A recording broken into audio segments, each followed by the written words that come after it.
Would you prefer if everyone in the room clapped like quietly, really, really quietly, like a field mouse, or just one large individual, or one really well respected, one who spoke for the room, came up and clapped one time really loud in front of your face? One giant. Yeah. You know what? That's actually, I've seen somebody do this exact. It's not routine, but I've actually seen somebody do that. It's Bill Bailey, right? He used to have this bit where he's like, what if, just an experiment, we all just did one singular clap at the exact same time? And then he was like, okay, 1, 2, 3, and then he said, oh, I feel powerful now. It's like, okay, I feel like a giant collecting trees. Right? So then he picks up this invisible tree and he says, right, on my mark, you do the clap. Okay. So then he picks it up and then he times it with him pretending to break the branch over his knee. So it goes 1, 2, 3. Yeah. Do you know what I remember about that sketch in particular? Okay. Have you seen that one? I've seen that one. Yeah. Do you know where I've seen it? Where? Through someone else doing it. What? Yeah. They nicked it? Well, they nicked it. I'll say this was early 2000s. Okay. And it was my first time ever doing stand-up. Right. I was about 15. I went up. It was in... you did stand-up at the age of 15? 15, yeah. What? I did not know this. Yeah, I did it only 15 or 16 in the No Name Club. Okay. In Naas. Yeah. And I remember I got up one week. I was maybe 16, maybe 17. Or definitely teenager anyway. Yeah. And I killed it. I did a whole thing about... my broken leg, which I brought up in this. I did a whole routine on that, all original stuff. Okay? Oh yeah. And what happened, eh? What? Where's that guy? Such promise. Yeah. Two legs working fine. I mean, I lost pretty much all of my followers and all my sympathy from that. But they thought that was Make a Wish. They were just like, he needs this. He needs this.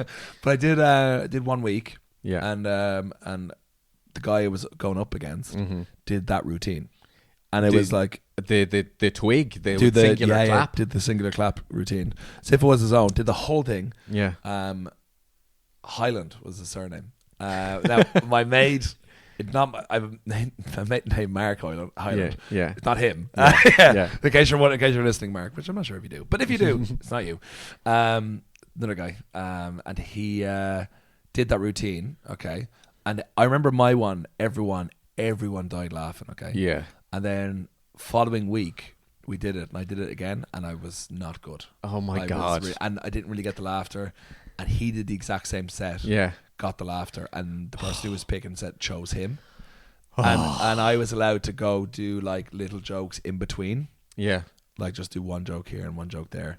What do you mean in between where? Because it was like a variety show sort of thing. Oh, so you'd come on between acts and just... And do a line. Do a gag. And I remember one of them was and it was, now in fairness, I didn't think of any of these. One of the lines was, hey, why are... Oh, what was it? It might have been why it wasn't that good. But I remember it was why are something called something, and why aren't race drivers called racist? Okay, was right, the punchline. Oh, and then everyone's like, and I went, come on, that's good. That's good. That's the terribly frustrating thing about stand-up is, and you hear this so many times, it's like, oh, my first gig was brilliant, knocked it out of the park. Yeah. And then I came back a week later and did the exact same jokes and died on my arse. Yeah. And then sometimes it is the crowd's fault. I think it is. It was definitely this crowd's fault, because I do remember my mates. They might have been my mates that were doing it with me, but I think might have been a bit like, oh, he's doing comedy and I'm not doing comedy, and that they were actively not being. It was it was an active room. Oh right, okay. Okay. So they were in the back doing stuff. There's other people doing this, and some people sitting down. It was definitely not the room for comedy. Yeah, that's a hard thing. You cannot. Here's the thing that people don't understand about. Some people don't understand about stand-up is they think you can just do it anywhere. You can just rock up with a microphone, do it in the corner. You can't. It needs to be a devoted space, devoted for this gig, this show. Because I've seen gigs, I've done gigs where it's just on in the pub, and it's dreadful. And they're always horrendous gigs. Horrible. Worst gig. One of the worst gigs I ever did was in Shadwell in this proper dodgy pub, and it was just on in the pub. Yeah. And there was people at the bar chatting away, and there was something like 16 acts. And I remember one guy, the MC, started doing jokes about... He didn't even start doing jokes about the British Army. He merely mentioned the British Army. And then before he even got into it, a guy at the bar was like, don't talk about the army. He's like, don't make jokes about the army, right? Just watch yourself. Was he Irish? No. I'm feeling lazy. I was just like, what a bridge to die on. It's just like, mate, a lot of my grandfather was in the army of World War II. Respect them. Yeah. Like, all right. Right. He was like, don't talk about the army, mate. It was more like that. Thank you. And then the MC sort of withered and was like, oh, okay, I'll just talk about something else then. And then there was this raffle at the interval that was... I'm pretty sure all the prizes were shoplifted from the local area, which is like supporting local. What do you call that? See, that's genius. If they like lent into it, yeah. If they went, this is everything we stole from Tesco, and even if they bought them, yeah. But that would be if that's part of like a gag. But like if it's just like what? I mean, that is quite funny. We could never know for sure. It's got a security tag on it. They also had a fake blue plaque on the pub, which is I'm pretty sure is. Definitely, I don't know if illegal is the word, but it's definitely. For? I can't remember. I think it was just for that comedy night, which was. I do remember the name of it, but I'm not going to say. But it was. Why was it? Were they trying to make out that it was a heritage comedy? Yeah, or just as a joke, I guess, because for the non-London listeners, there are blue plaques on all heritage buildings, on all say where Charles Dickens used to live. There's a blue plaque there. If anyone notable. Lived there. I remember once filming in a house in Hampstead Heath, and it wasn't Oliver Reed. It was that other. It was Burton, Richard Burton used to live there. Yeah. I'm pretty sure it was Richard Burton. I'm gonna do a gag there. You're like, it's not Oliver Reed. It's like, yes, it's Oliver Red, or Oliver Reading. Am I pronouncing this right? Oliver Reed? No, it's Oliver Red. Yeah.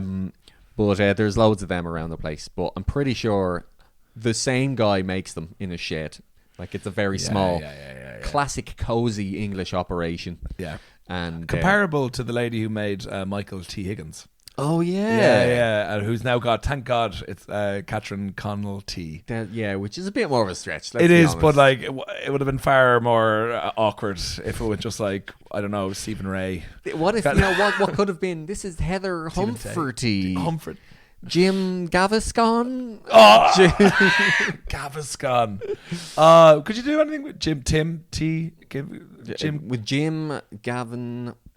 No. I think she would have had to move into like gin cozies. She'd be out of business. She'd just be putting up a closed down forever sign, hammering it, and she was like, "There's no tea cozies here no more." And there never was. Jim Gavin came along and ruined it for everything. Gavin tea. Is there any like, I don't drink tea? Is there is there Bailey? No. What type of tea is there? There is like Yorkshire tea, Barry's, Lions. God, Jim Gavin would have fucked her. Yeah. If it wasn't for common sense. Jim is probably the most rhymable word in there. And there's no like chimpanzee. I don't know. Maybe she could knit him into some sort of ape. She only knows how to do tea cozies. That's her only skill. Like you can't ask her at her age to retrain. You're knitting monkeys now, okay, Margaret? Everyone's talking about knitted monkeys. But my fingers. Shut up, Margaret. Yeah. But speaking, if you're interested in speaking about this, since we went on to it, the art, the act of joke thievery. Oh yeah. The art of joke thievery. Oh, I'm very good at that. But no, we can. So a very close friend of mine, friend of yours, Simon Hennessy. We won't go into too much detail about this, but I have been speaking about it. He said it's fine that we do talk about it. Okay, right. Yeah, but we won't go into too much detail. Yeah. But a joke of his, Simon is an incredible that's a sketch maker and comedian and a joke writer and everything. And one of his brilliant sketches, which is... It was like, what was it? South Dublin. It's like Dublin actors. Oh, compared to their characters. Yeah. So Tom Von Lawler, which no diss on Tom Von Lawler. No, not at all. He's excellent at doing it, but it's just still very true. I remember, and I can remember that. I think it went viral because it was like the show called Love Hate was extremely popular in Ireland, and the main character was a guy called Nidge. He was proper dub, like, yes, papa, yes, Scaldy bollocks, like. And then the interview with him and the other cast was like, yes, and it was so fun working on the show and perfecting our art form, so proper Southside. Yeah. and posh compared to the character. Compared to the and which made it even more impressive because it was like, wow, I really bought him as a he's pretending. He's pretending. How is he pretending so well? This Harry Potter isn't a wizard at all. But Simon did a sketch based on that. Yeah. Done really, really well about 2+ years ago. Yeah. And then someone did a similar thing. Did. And which is what I found very frustrating. And I was commenting on it, just being like, "Oh, this was very funny when Simon did it." God. And the face you're pulling was like, yeah, 100%. For anyone who's you're making this noise. I was gonna. I did do that in fairness. I did do that, but I was chatting with Simon about this, and because I was like, "Go nuclear." I was like, "No," I was like, "This guy can't get away." But Simon had gone very, and he didn't want to do a big thing, and went very diplomatic. He was just had a conversation with your man. Oh, did he? Yeah. And he said like, "I honestly didn't know," and I'm calling bullshit on that. Bullshit on that. He definitely saw it, but Simon was saying that he didn't really want to do that. He just he dealt with it, and then if it happens again, I'm like, all right. I'm usually Mr. Restraint, but in this one, I'm just like, it's so clear, and I fucking hate thievery, especially like. Yeah, the thing is, we're in like it is like the Wild West now, and TikTok has kind of made it a lot easier because it's just so vast. Yeah, you can see people nicking ideas and just recreating them and getting away with it. But I can understand to some extent when it's like. Because TikTok and Instagram, I know it's all the way around the world, and like, English speaking stuff, fine. But you're like, okay, within even Ireland and the UK, maybe they just don't know any Irish content creators and stuff like that. Americans, stuff like that. Maybe that's the case. This guy is a dub. Simon's a dub. Yeah. They know each other. He stole it. I don't care. With you, all right. This is. I have 100% respect for the way you dealt with it, because it's happened to you many times, because you were just like, you lit that match, you had the gasoline down and you flicked it on it, and you're like, you fuckers. So this happened to you. I know it's happened to you plenty of time, but twice in the last year. Twice this year. Once sorry, the first one I was in like January, because it was actually the first video I made this year. It was like if Squid Game made sense, and that did really well, and I was delighted with that. And then it wasn't until a few weeks later, and it was honestly, there was a good chance I never would have known about this, because it was 4 weeks later, and I don't really check notifications on TikTok because it's just so insane and random. But I did check this once, and there was a comment that I'd been tagged in a video, and it said, "Oh, Sean did this first," or something like that. And I was like, what's this? And it was a guy who'd done my Squid Game sketch, but in German. Yeah. Which is another way people can get away with this, and that oftentimes people just translate sketches, and you're doing it to two different audiences completely. Almost never cross over. And thankfully there was one bilingual, bicultural person here who had seen both and said, what the fuck? And so tagged me, and I actually, because it was like a month after I put the video out, I said at first, I'm just going to leave it. Listen. But he'd gotten loads of views. He'd gotten tens of thousands of likes. And he mirrored it so closely. Like, such arbitrary details. Like, I'm holding a mug in it. Yeah. So he did the exact same thing. Yeah. And I'm like, you didn't even have to do that. And the line, like, the first, like, 2/3 of it are, like, line for line, exactly the same. And then I was actually on holiday in France earlier this year, and I was talking to my girlfriend's friends, and I was telling them about it, and they were, like, outraged. They was like, what? Yeah. You have to call him out. This is ridiculous. Yeah. And then it kind of started bubbling away under the surface. And then as soon as I got home, I was like humming and hawing, and I said, I'm going to do it. So I went down and I found it on his Instagram. I shared it, and I said, if you want to see my Squid Game sketch in German, watch this, because he's ripped it off word for word. And you know what? The thing is, it really lights a fuse under me. It's such a horrible feeling seeing somebody do that. It's like the cheek, the unbelievable cheek. And then people also love to get involved in that. People love a bit of social media justice. Yeah. And then the comments. I've never received so many DMs and replies in one day since that day. And so many people tagging me in the comments underneath. It was really heartwarming. Yeah. And which is great. Yeah. And eventually he followed me, and he had the audacity to have the same excuse. It was like, I didn't see your video. My fans suggest ideas all the time. And I'm like, this is word for word what I did. Yeah. But thankfully, I said I prefer if you took it down, and he did take it down, and he followed me back, and he was like, "If you're ever in Germany and you want to go to a football match, let me know." And I was like, "I'd actually have more respect for you if you just leave me alone. Just leave me alone." Yeah. Second time, yeah. Only because the timing of this was so specific. Yeah. It was around Wimbledon. I made this video on lockdown that was tennis players when the tennis courts were closed. Yeah. Just going around doing normal things, opening a door, going, just making tennis noises, which I still find funny to this day. You did it ages ago, didn't you? Like 5 years ago. It was during COVID, I think. Yeah, it was. That, yeah. And because I have such a mop in the video as well, and and things like that, playing board games, going, and then so I re-uploaded it because it was Wimbledon, and for the week that's in it, and then 1 or 2 days later, somebody did. They were at Wimbledon, but the exact same vibe and the exact same ending, where it's like behind the closed door, and it's like. Well, my joke in mine was that he was having a wank. Yeah. And he's and when he finally achieved what he was going for, he goes, "Pay!" But it's behind a closed door. So you imagine the gag. Yeah. And again, I was actually filming the Standing Tucci in Dublin video, and I just finished that, and I opened my Instagram. And I'd already had a pint, and I was with Michael Fry, and I was like, well, here we go again. That one was probably even more, like, that one popped off even more. Probably because who this guy is, and first of all, if he's at Wimbledon, he's a prat. Because he had seats as well. He wasn't one of the cool people who arrive at 6 o'clock in the morning and try get to go to whatever game. He had tickets booked for a long time, so he's doing fine. Yeah. But, like...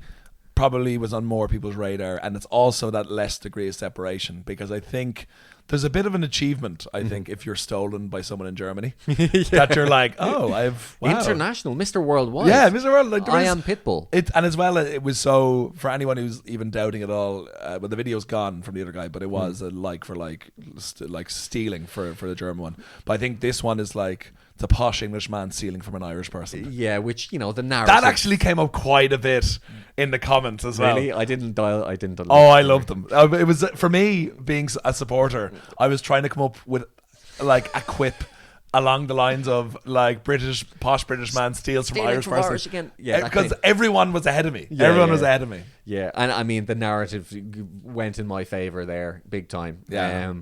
And that one's still up, to be honest. But like he credited me in the end. He put my name in the description, and like he said to me, he messaged me and he said again like he hadn't seen my video, and some people were like, "Oh, you said he hadn't seen it," and I'm like, I'm just too cynical. I agree. Also, even if he didn't, right? He didn't see it and then saw my video, which I re-uploaded rather, 2 days before. Yeah. I think the thing to do is just take it down and say, I hadn't seen that. I've done that before myself. Yeah. Years ago, I made this video that was like Palpatine reading Donald Trump's tweets. Oh, yeah. And some guy who only did that joke, by the way, he'd done it about 57 times. Yeah. Which makes you think, all right, get a new joke. But still, he did it before me. I said, all right, fair enough, I didn't see that. And I took it down straight away. Yeah. Although he was still raging in the comments. Like people were like having arguments about it for ages after, but he just in whose comments? No, this is on Twitter. Like just in my replies. Sorry. Yeah. But like even then, which I didn't know, I was still like, no, that's your thing. So I have to take it down. It was very much his thing. Yeah. But I just think he could have helped himself there. Yeah, but I don't. I think it's the thing of clearly.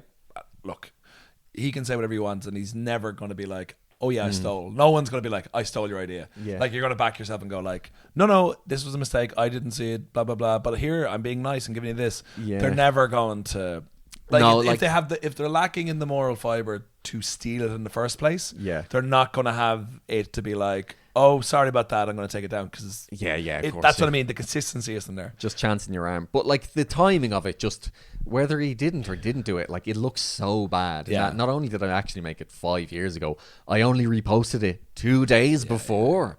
Like you can see how that looks, man. And I guarantee it's a thing of like, oh, but I did it different, so it's fine. I know, but like Simon was saying to me, he's like, oh, I wish, he felt like, oh, he would have got more support from people in the comments. And I was like, do what Sean did. Sean didn't get the support until... You need to be explicit. Yeah, you and need it's to your... say, this person stole my thing. And you have to be like, I back myself. And you know what? Because like it's my only recourse in these situations. I don't make money from like 99% of the videos I make. I don't even sometimes. Like, I don't even get that many new followers off a new video. I never know what is and isn't going to gain a new follower. Like, can I at least get the credit for it? Exactly. You know what I mean? Like, so, I will call you out for ripping that off. Like, Jesus, that's sad. But everyone should do that. Yeah. Everyone should do that. No, we need to create a culture of fear.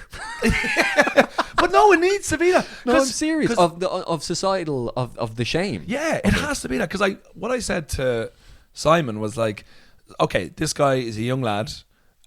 He'll do whatever mental gymnastics he needs to do to say like he didn't steal it. He did. I will never ever, if I ever meet him, I would probably say it to him. Yeah. He did steal it, but like he's also, if he's young, he doesn't get it. He's got a lot of followers. He'll do it again. Yeah. But the thing is, will he hit that point where he's basically effectively untouchable within that, where he can steal small, like Simon. Obviously, Simon's not a small content creator, but like he will be like, oh, I can get away with getting robbing from this guy or this guy. He'll get a name for himself, but he'll still get gigs. He'll still get money from ads or whatever that having massive amount of followers will get you. That's so like. And you know what? And people in, the TikTok creator program exists in the UK. Yeah. In that you make money from getting views on that in the UK. So some people genuinely are profiting off stolen videos. Yeah. And this happens a lot in the UK. There are some very big creators. And this is another thing I'll say. Once that the tennis video happened, so many other like English comics messaged me saying, oh, this happened to me as well. Yeah. This happened to me. Same guy did that. Like, so many. Yeah. So it's fairly rife. But the thing is, you can get away with it on TikTok. And other people are afraid of calling it out because that person, their audience, will just will have a pile-on. Yeah. I totally get that. Yeah. I don't want that either, but I'm just so filled with rage that I think I can work through it. But I think you're dead right to do it, because as well, like, fuck them. Like, that's the thing. Like, I know it's a lot easier for me to say because I've big up my 3,500 followers, but like, I just think you work. I know how hard you work on the comedy you make, and the same with Simon and lots of other people, especially if it's an original idea that you've come up with yourself. That to have it just taken like that and then immediately just it is the worst feeling of injustice. And the thing is now, like, one viral video is not enough anymore. No. You need to do it dozens of times to even start to get noticed, to even start to get opportunities to do things. So like, it can really feel like an uphill struggle. I'm quite lucky in that I'm quite experienced now and I've done it a lot, but when that happens, it's a gut punch. I once got accused of stealing an idea, and it was quite funny. So I made a short film like 8 years ago, 9 years ago, whatever it was, coming out. Okay. Do I know this one? It's the Man United. Oh, yeah. So the whole gag is that it's a guy coming out as a Man United fan in a Liverpool house. Great. I wrote it. Like, I had the idea for like a couple of months. I'd never made a short film. I've made 6 post this, but I'd never made one before. Yeah. And I had the idea, but I was like, I don't know how to make this. And I remember that Eamon Dunphy, I think Liverpool had maybe one quarterfinal of the Champions League or something. Yeah. But he had gone, I'm coming out. I've come out. I'm a Liverpool fan. Really? All right. And my real worry was, because I had everything written. Yeah. I was like, Foyle, Hogs and Armour, or a comedy group or someone will just do the joke, and that's it, done. Yeah, I cannot use this script. I cannot use anything because it's finished. So I put together a team. I remember my brother Van Corrie Coover was doing the sound. Yeah. Bid, who I mentioned in one of the recent episodes, he like you worked with him before, was with the Millennials. Oh yeah. He like, we put a whole team together, casted everything, did it, and we had it out within a week, recorded within a week. Super quick. Okay. And at the same time, I was doing a series of short plays I've written called something, I can't remember what it's called. Oh, was this the one that was all done remotely? No. We did stuff remotely as well. Okay. Though, is this the Man United Through Pain? That's a different one. Where I had a chat with him. Oh, I can't remember. Yeah. But anyway. Yeah. So the guy who played the dad in it, Jerry Grimes, who has since played the villain in Fair City. Ooh. A villain, apparently. Love the man. He's like Colin Meaney, but that you can afford. He's a discount Dublin dad.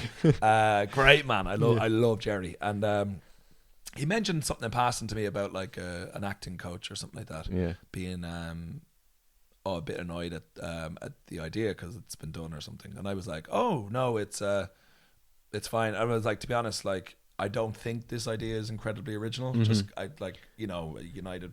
Well, but like the idea of coming out as something different. Yeah, that's like a thing that's been done, but like there is in the specific way that you've done it. Yeah, that's what I'm like. I was like, it's not an original idea, but it's just the manner in which it's done. Yeah, and anyway, this guy, the video. I remember I went to see. I think it was Justice League. I went to see. Okay. Yeah. The one Joss Whedon directed. Oh yeah. Took over from Zack Snyder, and I was like, couldn't believe I was in this ecstasy because released the video and within like an hour it had 100,000 views on Facebook. Wow. And I was just like, that's huge. I couldn't believe it. And like the film is like 7 minutes long, and like it's gone on to have like, had like over 1 million views and like 150,000 views on YouTube and stuff like that. And like great, and really, really happy with that. But this guy messaged me and he was like, I can't remember. It was like, oh, well done in the film. And I was like, oh, thanks very much. And he goes, well done in stealing it. And I was like, roped you in good. Yeah, and I was like, whoa, please tell me more. And he sent me a video, and it was, I think it was a guy in America, coming out as a like two rival American football teams. I can't even remember the. Oh team. right, okay. And I was like, oh man, well, and it was completely different. It's like, not the same. No, it was like the entire setup, the reveal, the gags afterwards, all this sort of stuff. Like, it was completely different. It was just like a similar concept. I was like, man, to be honest, and like, I was looking at this as being like a troll. Really, I think it was on a YouTube comment, and I remember at the same time. I used to listen to a lot of Blind Boy, and he was saying that he has issues with trolls, but he always tries to talk to them and knock it down to their level. So I was just like, I spoke to him, and I was like, man, really, there's no comparison here. I've never seen this video before. Yeah. It's not a massively original idea.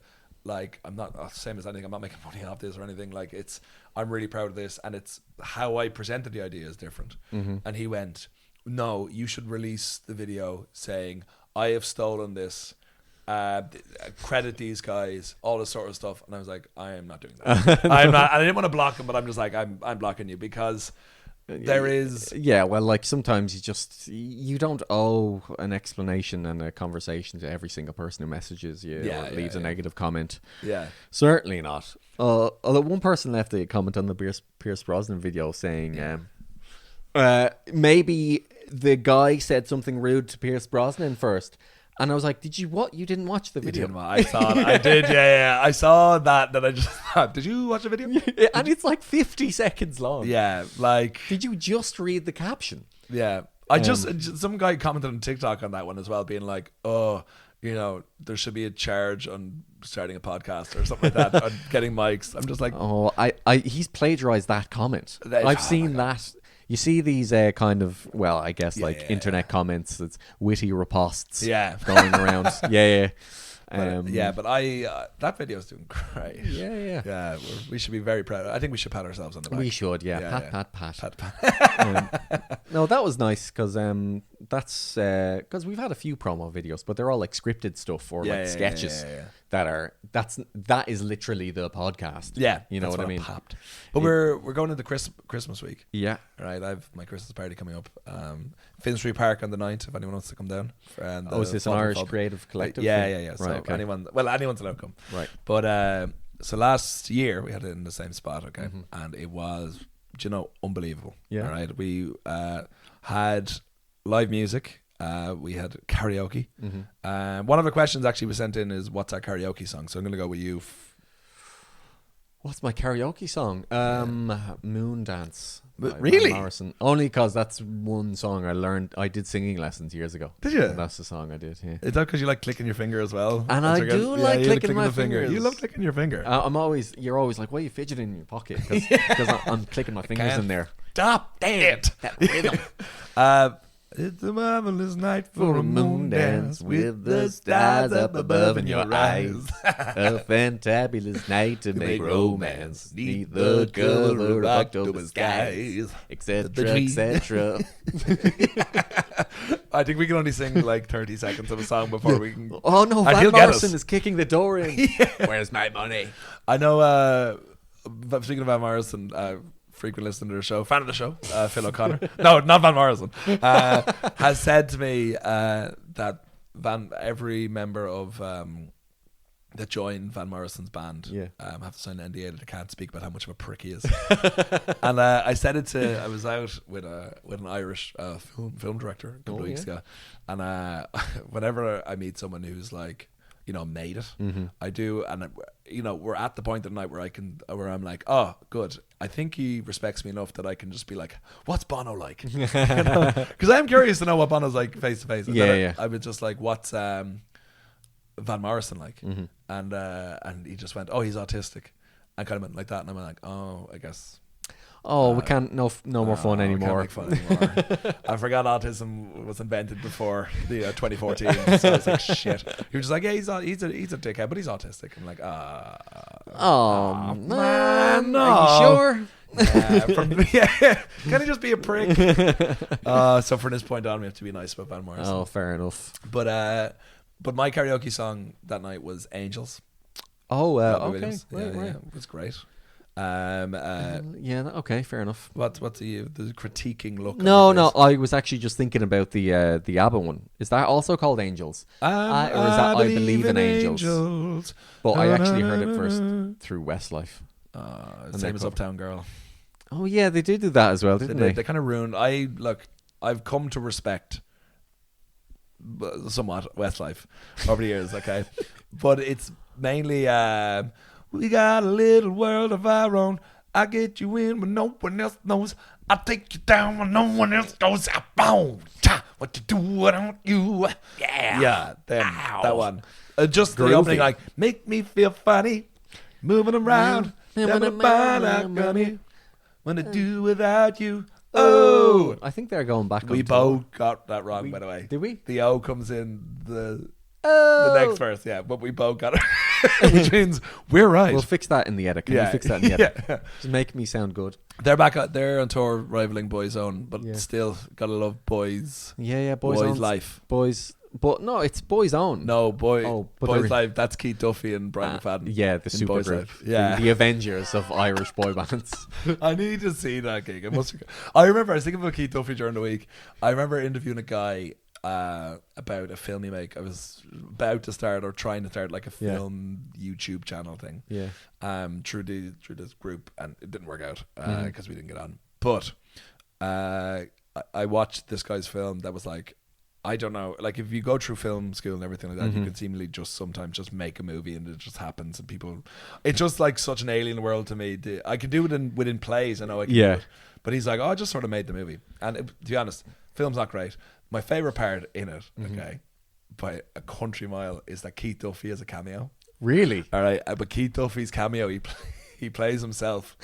All right, okay, and he plays himself because you know what Keith Duffy, how he makes all his money now? Tireland. Yeah, he does just an ad for Tireland. Oh wow! He just shows up. Your man breaks down. And he's just like, "Don't worry, man, I'll get you sorted. Keith Duffy, get you sorted anytime," and just like fixes the wheels on his car, and just like, and he has a call later on with Keith Duffy, and he's like, "And how are the tires doing? Bet they're doing great, aren't they? Keith Duffy's Tireland." Looking straight down the lens the whole time. And because I said to him, I was like, oh, how did you manage to get Keith Duffy? He's like, oh, he did it for free and everything. And I was like, I wonder, did he? I think he got something out of this. That's funny. What's a Boys Life gig like? Because they're both the back end lads. So are they both just off to the side going, hey? No, Brian McFadden definitely was more of a... I do remember. Yeah, he was. You can watch news reports of Brian McFadden, like when he left Westlife, and how it... how like the women and I guess yet to have come out gay men when they're like 13, like just bawling over the fact Brian McFadden had left. He did sing in a few songs, to be fair. I think he did Flying Without Wings. Yeah, I think that was him. I remember I was do you remember The Fear on RTE 2, the hidden camera show they did? Oh, is that the one where... You can't remember? Well, that says it all, basically. What? But this was a hidden camera show on RT2 like 10 years ago, 10, 15 years ago. And I did one day of filming on that in like 2013. Yeah. where I just did impressions. What's the concept? It's a hidden camera show around Dublin, just characters going up and annoying people. Okay. Yeah, there was like a parking attendant or some. Why was it called The Fear? I don't know. It seems like a terrible name for. Yeah, it was 4:55 on a Friday, and they're like, "Well, we call this. I don't know." 4:55. What sort of sketch show or hidden camera show is? No, I'm saying when they were naming the show, it was 4:55. Oh, sorry. On a Friday afternoon. I was like, what a weird time to start at as well.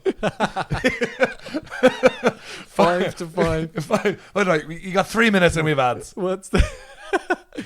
But I did one day of filming on that. I was just sort of, and I was doing like a sort of Peter Griffin voice. They clearly did not know what to do with me. Yeah. They reached out to me and said, "Do you want to be on this?" And I was like, "Yeah, sure." Because at this stage, any opportunity was just mind blowing. Now it's just most opportunities are mind blowing. It's like 85% of opportunities are mind blowing.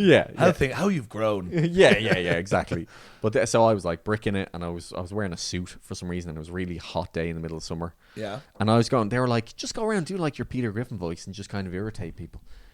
Absolutely no idea. It was it was a horrible day, a really horrible day, and we happened to see Brian McFadden, and he was with Vogue at this time there. Oh my god! And they were like, "Just go up there and annoy him." So I just walk up to Brian McFadden. I'm like, "Hey, how's it going? Yeah, you Westlife." I can't remember what it was. What was their reaction? And he was like, "Just keep walking, and they were just. Because they could see the cameras, they're like, "Oh, there's a camera over there. Just keep walking." Oh, was it fairly obvious? Yeah, and was it like the guy behind you had a massive hat on? I believe there's some sort of bee in your bonnet. A 10-gallon hat. Yeah, and honestly, I was like, "Yeah, you're right, Brian." Good call. I was like, "This is awful. Everything about this is terrible." No one ever. That footage never saw the light of the day. I hope it's been thrown into a volcano. I don't remember this at all. It was terrible. I remember there was the show where the director of that went on to do Young Offenders. That one. I haven't been in that. Why did I say that? Like people would assume I've been in that. But, I remember there was a show on RTE where I do have a story about. We've gone on a bit of a tangent. I have a story about last year's Christmas party. Okay. But there was there was a show on RTE where I'm pretty sure would never be allowed to happen now, but it was a game show where you had to talk about your special subject was a celebrity. Yeah. And if you won, you had to you spin a dial. Yeah. Whoever landed on, whether it was photograph, like signed, I don't know, like there was different options. But you had like a week to get whatever this was off this celebrity, whoever your celebrity was. What? Hang on. Yeah. Break that down for me one more time. So it's like you go on a game show. Yeah. Like 3 other contestants, and just say your special subject is Thierry Henry. Okay. All right. You have to answer all these questions, Thierry Henry. If you win, I think as far as I remember, they like spin a dial, and then whatever it lands on, whether it's like a photograph with them, autograph, I don't know what else options there could be, like hand job, text message, put into like some sort of arm lock from them until you pass out. Yeah. Noogie them. Bring up the handball. I don't know, but and then you had like a week to get that funded to get that off them from them. Wow! So you basically had to stalk a celebrity, like government funded stalk by the celebrity. Wow, that is true. Yeah, that's hilarious. Yeah. Did anybody ever succeed? Yeah, sure. As far as I remember, because the one that's coming to my head, I remember a guy. Which is far easier, like Robbie Fowler. Just go to Liverpool, like hang outside. You'll probably get it. He's always just hanging around the airport. Yeah, going. I used to play for Liverpool. yeah. Well, at the time he did play for Liverpool. Okay. I currently play for Liverpool. Yeah, sure, Robbie, whatever. But yeah, it was like loads of people. I think it was like 50-50 what it is. Because some people it's like Brad Pitt. Wow, yeah. Good luck with that. It's a little bit harder. Good luck. Good luck with that. No, but he's easy. He sent me a DM on Instagram. Brad Pitt? Yeah, he's sick. He said he was sick and he needed money. So he's actually pretty easy to reach. How was the spelling? It's pronounced Brad, but it's spelled Braud. Broad Pitt. But he's unwell. He's unwell, yeah. Oh, Broad Pitt. I'm his brother, Broad Pitt. Who was I sending money to? Anyway. He was also a Nigerian prince. Talented man. His next role. I don't think he should be doing that broad, is what I said. Yeah. Broad pitiful. It's not my place to say, but I don't think he should be playing that role. I feel like you shouldn't be telling people what to do. But after, so we did the faltering fullback. Yeah. Okay, in Finsbury Park last year. This is back on the topic. Back on the topic, because it is. People are having their Christmas parties. Yes, around this time, yeah. And then afterwards, we had like an amazing time. Took care of us. Falter Foot, like one of the best Irish-owned pubs in the world, outside of my local pub in Nice Hayden's. Okay. Shout out. Valid claim. Yeah. But it was Tuesday night, so we're looking for somewhere to go afterwards. And where we go, and like everyone's looking around. We were going to go into town, but we eventually found somewhere that wasn't actually that far away. Yeah. It's open till like 2 or 3 o'clock in the morning. We're like, great, we'll go down there. So we went in, and like the bars are like a horseshoe shape, okay? And I mean, like, we had about 70 people at the event last year. Yeah. So going to this party, there was maybe 20 people, okay? And we're on cloud 9. Where like, I remember there was actually like a leak in the roof where we were standing, and we were just all standing around, no one cared. We're like, just great company. And did you ever get that feeling when the night's nearly coming to an end, you're having a great time, you're like, oh my God, this night's nearly over. No. Yeah. And I remember looking at my phone and thinking, oh God, no, it's only 10 till 1. There's so much more of the night left to left to live, left to experience. I was literally like, as I said it, turned around and the roof caved in. Oh yeah. How could I forget about this? And it's like literally like just went.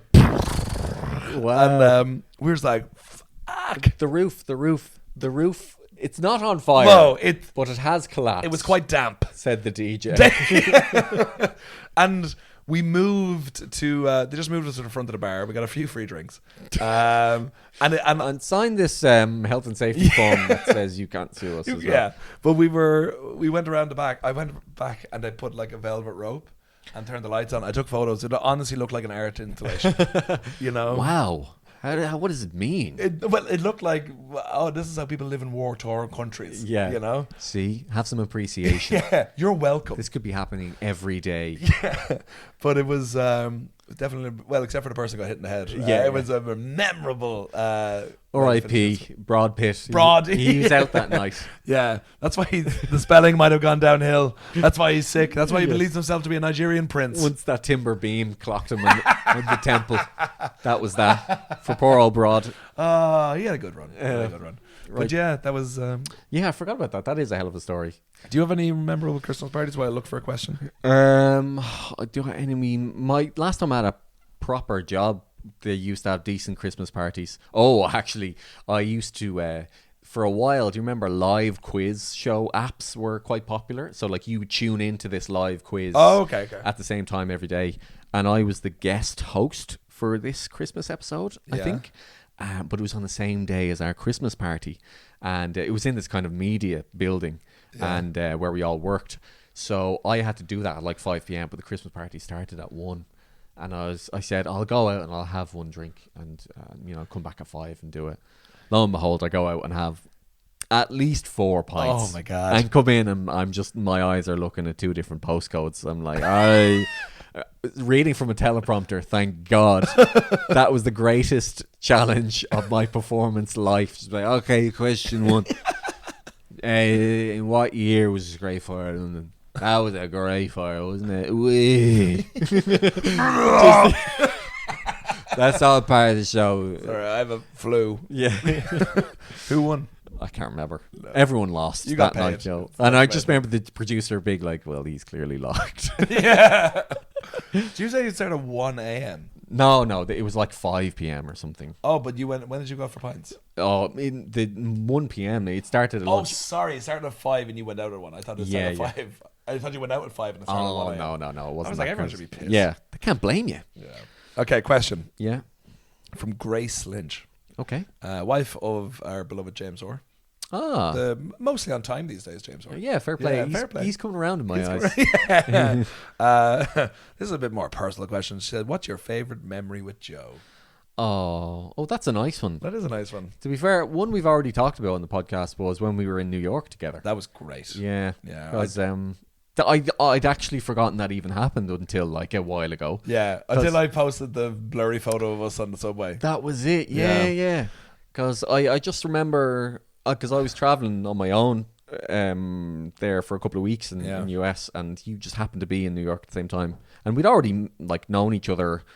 So like we'd met in Dublin, but I think we stayed in touch through social media. Yeah. But I was just really glad. I was like, oh, that's cool. I will just never forget the fucking museum. Yeah, that neither of us were that bothered about. We were just like, yeah, we'll do it. And we went up and it was like, yeah, that's $25 each. We're like, oh. But we didn't know each other enough to say, actually, I don't care about this. Let's just go back to the pub. Yeah, it's fine. And also I found out like a week or so later that we could have got in for free because I had a New York address. Oh, God damn it. Also loved when we went to football. We went to Charlton was low. I remember we had loads of fun. We went to see Charlton because I go every birthday except for the most recent one. We go to see a football game. Yeah. Last time it was miles away. It was so far away. It was basically a local pitch. It was Enfield Town versus some. Oh, Hornchurch. Yeah, Hornchurch. Yeah. Those Hornchurch scored. Enfield Tigers? Enfield Rower, yeah. Right. Okay, but they're but yeah, I remember that. And then the year before was in Charlton. And then I think the year before that was... Oh, maybe that was Leighton Orient? Oh, no. First year I went home for my birthday. Then it was 2 years, and then whatever, we'll go see some football. Yeah, that was good crack. Yeah. I'm trying to think, we've done so many sketches together as well, actually. Oh, yeah. I have to say, and again, I think I've mentioned it before, but it was probably our day filming in Greenwich for the Brian Cox video. That was great. That was my most viewed sketch ever. Yeah. And it was like a whole day. We met at midday. Yeah, I was an hour late. You were an hour late, and I couldn't reach you. And by some miracle, I just walked into Greenwich and found you. Yeah, I was like, thank God. And then we filmed all the bits, and that went without a hitch, thankfully, and got it all just in time. And then went and had dinner. And then went to a pub, and then we went to a jazz bar. Oh, we went to a gay bar. A gay bar, yeah. A gay bar, then a jazz bar. Then a jazz bar, and then we went back, and you stayed in mine. We went back to Lewisham, we got the bus home, and then put the video together, and it was an absolute whopper. I remember that was the first time, because anytime I'm helping you out, there's a certain camera angle I take. Oh yeah, yeah. I like to say it's my trademark. Michael Fry stole it with the last time he did a Telly Tucci. The walk and talk. No, the walk and talk is one, but it's when I go low down and I spin. Oh, around you, yeah. I invented that for Sean. That's the O'Neill cinematography. You're up there with Roger Deakin. But you're the Roger Deakin of social media. But I was like, that's mine. And then fucking Michael Fry did it. When you did I asked him to do a Joe, you know. I said, you laid the groundwork. He just imitated you. He just couldn't get it. It's like, just be Joe. From the top, Fry. Yeah. You'll never make it in this business as a camera person. Yeah, specifically camera person. Everything else you're doing quite well. You're quite talented otherwise. But like so many sketches. We did the bank sketch as well. You're in that. And the RuPaul lads race. Oh, yes. I love the RuPaul race. Yeah, I think... good casting. You're a good lad. I'm a good lad. Yeah. I was in. Was it the same video? It was for the Saudi World Cup. Oh yeah, the Qatar Soccer. Yeah. That was it. You're a guy on couch. Yeah, pointing. That's an elephant. Ignoring an elephant. Yeah. Or not ignoring. An elephant. Yeah. That was the direction, was because it's like, Joe, you're supposed to ignore the elephant. I just couldn't do it. It's a big elephant. Yeah. You put a lot of expense in for the fact the elephant wasn't on screen. I know, considering it wasn't even on camera. It wasn't on camera. Yeah. I like to commit to the bit. He's Christopher Nolan of social media. But no, I always love doing the sketches with you, and that's why. Like I think Phil O'Connor, Grace gave us a wholesome question there, but Phil gave us one a couple of weeks ago. Favorite thing about the other person, but that would be like I would, if you could, maybe through the comic scheme thing that's happening in Ireland, but there should be a thing of like up and comers who are like wanting to get into like content creating, like comedy like that. There should be some sort of thing of them like working with you and just seeing how it actually works, because I have learned so much just from seeing it in action. Yeah, you know, working like and watching it happen. Like it is something like comedy is always going to be a thing where it's never going to be respected. As much as it should be. But like it honestly, you should see how you get things done so quickly. Yeah, and so efficiently. Yeah, just great as well. It's practice, you know. I've done it so many times now, but thank you for saying that. But also, you're totally right. I sometimes think like I actually would like to do a workshop on even just writing comedy sketches and doing stuff for social media, because honestly, I've learned all the lessons on people's behalf now, so I have done everything there is to do on social media, so I can break it down for people. But there should be some sort of scheme put in place. But I don't know, like, in the same way you shouldn't go into a school and be like, who here wants to do comedy on camera? Yeah. You just know? people who actually want to do it. Yeah, but they should, like, there should be, and I think maybe, like, obviously there's GDPR rules and stuff like that, but like people should reach out and be like, can I come with you? And yeah, like Shadow. Yeah. Where is Shadow? Okay, if they show up like that, then no, they're not being part of it. Oh, he's an actor. He's always performing. No, I think so. Yeah. They just have to, yeah. But I guess you have to do stuff yourself. Like, people need to take, like, because the thing is, if you don't put any effort in when you don't know what you're doing, then it's like the thing of like, oh, why do. It's like you have to be shown to try. Yeah. That you're serious, and that's really. And if you're bad, but you are genuinely trying, or you're just, because it could be 1,000,001 things that they're doing wrong, and then you like, and then reach out and be like, may you guide my light. Yeah, truly, like you have to. Burkdolf. Like you can. What was that? I was going to do Gandalf with Sean Burke. Burkdolf. Burndolf. Burke. Sean Dolph. Is that better? Dolph Lundgren. Yeah.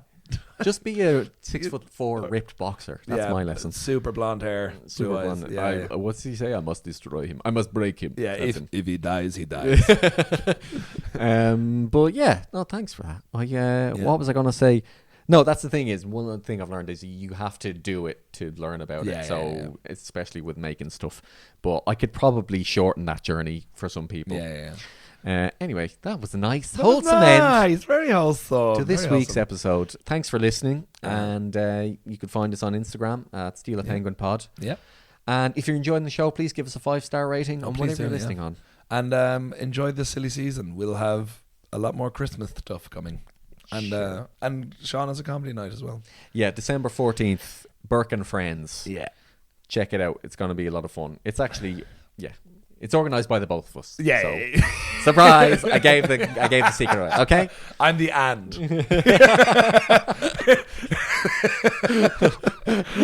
I insisted that you were not to be named. Oh, it's like the O.J. Simpson. Did you ever see it? It's he said he released a book called If I Did It. Oh yeah. But the way it happened because it was in criminal court, he was found not guilty. Oh yeah. But in civil court, he was found guilty. Yeah. So the family released a book, right? No. Well, I'm sure they have released a book as well. Yeah. But what they did with that book, because they had all intellectual property, I think it was. Yeah. They had the final say. But the book was called If I Did It, and they changed it.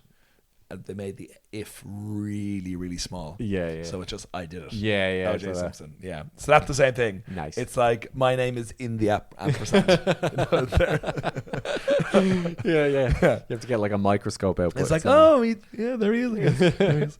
Anyway, see you next week, guys. See you next week. Slán. Bye. We have time for a quick YouTube. Yeah. Hey, YouTube. How you doing there, little buddy? Hey, you're hanging in there, all right. You like my jumper? Oh, yeah. It's a penguin. It's Joe's turn to wear it. It's alternate weeks. Yeah. Let me see. My cousin Abby wants us to talk about Helen Keller again. Not again. We've covered Keller. She's adamant that she didn't. Okay, this is a bit of a callback for anyone who's been here since moment one, especially, I guess, YouTube people. Mm-hmm. Helen Keller flew a plane. Yeah. But she didn't. Okay. She didn't. All right. Because, why didn't she? Because she's blind and deaf. Yes. Yeah. So therefore, she can't have flown a plane. Yeah. Because that would be. Yeah. Well, like she was in the cockpit of a plane, and somebody went, "Look, you're flying it." She could have been facing the wrong way. If anything, she wouldn't even know. Yeah. Just you got me again, Abby. Okay, this is a question from Keto Queen 2025. Fuck me, I didn't actually read that name until reading it. Keto Queen. Who the hell is this one? She wrote, tell us a funt dating story. A funt dating story. I mean, that is what she said. Yeah. 2 ends. 2 ends. Well, I can tell you a fun dating story. That's not what she wants, though. But no. Yeah. I do remember one.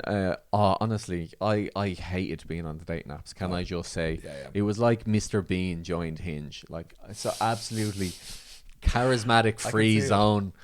Oh God, such a clumsy. And at this time, I just didn't have a clue. But also, that's where you met a cat. Yeah, okay, right. It worked out in the end.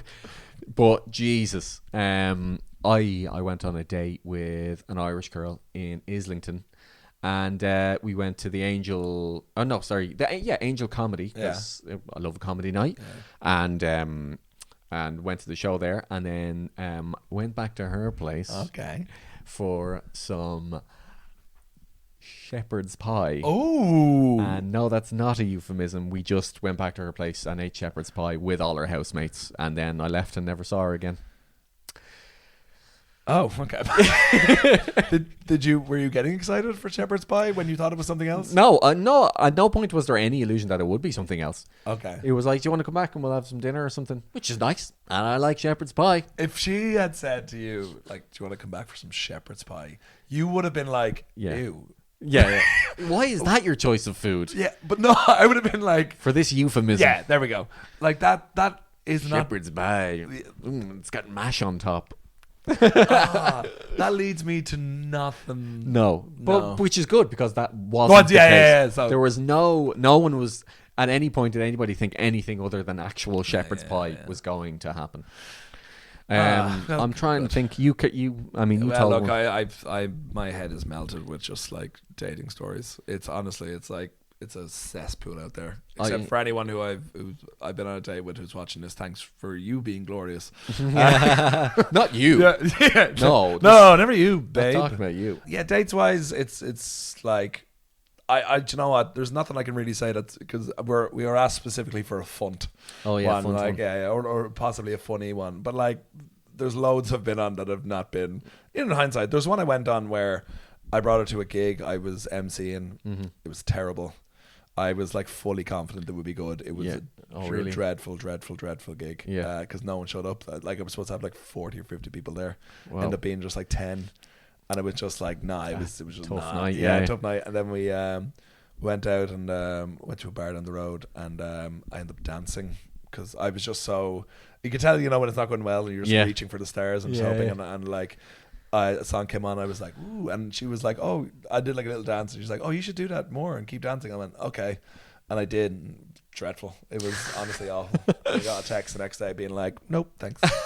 nope. Yeah, it's a no. It's a no from me. And I'd like to say thanks and it was nice meeting you, but that would just be a lie. God damn it. Yeah, so more funny stories will come up, but across the board, just don't go on dates with me. Just either befriend me and then pity me and marry me, or just, put a bag over my head. We're getting good feedback in the comments about that one. and just marry me as well, like that. Yeah, just don't get to know me first. Honestly, it's about 6 to 8 weeks before you kind of go, oh, this guy's okay. Oh no. Yeah, but aside from that, it's the real Joe. Yeah, when you're like posing. Oh no. What pose is that? It's a cool pose. That actually is what I do all the time. It's like that meme though. Do you remember? It was like the real. Is it like Becky or something? The real Becky, and then she just has her hand on her hip, as if to say, "Yeah, she's crazy." I do love with so much of that stuff. It's like the American. It's like white girls think they're crazy. Oh, like I remember a girl I was seeing for a while. It was great. She was over from America. She lived in America. She was over to pals, and she's like, "We're crazy." We are crazy. Swear to God, they come over for New Year's. They were in bed by 11. All right. The very least you have to do is stay awake till midnight. Like they were like, oh, we just, it's a long flight. They've been there like 5 days at this point. Like the jet lag is really lagging. Yeah, there is that aspect. But we'll cover all these in future episodes. Yeah. But YouTube. Right. I'll get to Reddit quickly. Okay. No, I had a look at a couple of jokes there. Did you? Well, they're very short. I googled pub jokes. It was two lawyers walk into a pub. They open their briefcases and start eating their sandwiches. Yeah. The barman says, "Hey, you can't eat your own sandwiches in here." So the lawyers look at each other, swap sandwiches, and start eating again. Very clever. Good, very good. Well played. I was in a bar and somebody called me a cheapskate. Yeah. So I threw his drink in his face. That's a nice short one for you. I did the same. Thanks, YouTube. The specific comment to go underneath this so we know they watch it all the way through. Slippers belong in Congress. Slippers belong in Congress. Yeah. So that sounds like the name of an album. Yeah, from Metallica during the 90s. Do you remember that album? Do you remember that Slippers terrible belong in Congress. Thanks so much, and also just tell us you love us. Oh, thanks. See you next time. Bye.